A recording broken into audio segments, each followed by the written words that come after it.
my eyes only examples of mildness, and was surrounded by some of the best people in the world.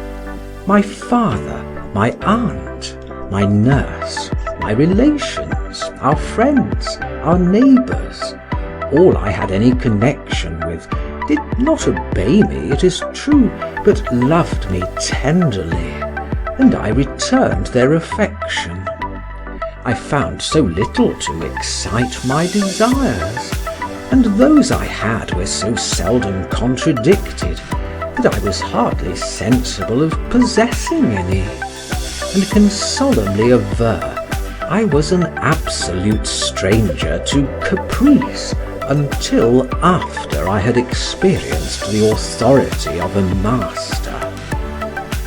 Those hours that were not employed in reading or writing with my father, or walking with my governess Jacqueline, I spent with my aunt, and whether seeing her embroider or hearing her sing, whether sitting or standing by her side, I was ever happy.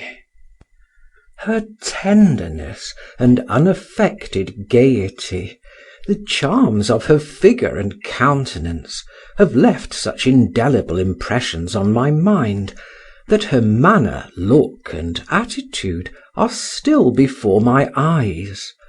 I recollect 1,000 little caressing questions, could describe her clothes, her headdress, nor have the 2 curls of fine black hair which hung on her temples, according to the mode of that time, escaped my memory. Though my taste, or rather passion for music, did not show itself until a considerable time after, I am fully persuaded it is to her I am indebted for it. She knew a great number of songs, which she sung with great sweetness and melody.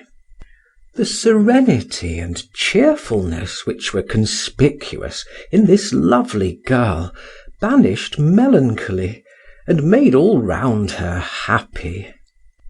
The charms of her voice had such an effect on me, that not only several of her songs have ever since remained on my memory, but some I have not thought of from my infancy, as I grow old, return upon my mind with a charm altogether inexpressible.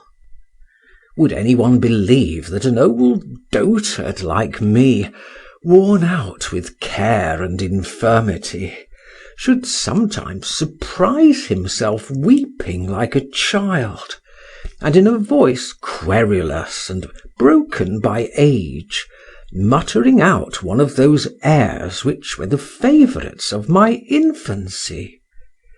There is one song in particular, whose tune I perfectly recollect, but the words that compose the latter half of it constantly refuse every effort to recall them, though I have a confused idea of the rhymes.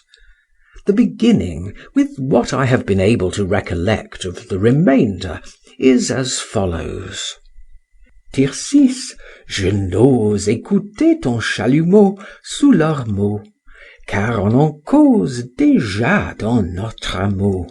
Ta ta ta ta ta ta ta ta ta. Un berger s'engager sans danger, et toujours l'épine est sous la rose. I have endeavoured to account for the invincible charm my heart feels on the recollection of this fragment, but it is altogether inexplicable. I only know that before I get to the end of it, I always find my voice interrupted by tenderness, and my eyes suffused with tears. I have 100 times formed the resolution of writing to Paris for the remainder of these words, if any one should chance to know them, but I am almost certain the pleasure I take in the recollection would be greatly diminished was I assured any one but my poor Aunt Suzanne had sung them. Such were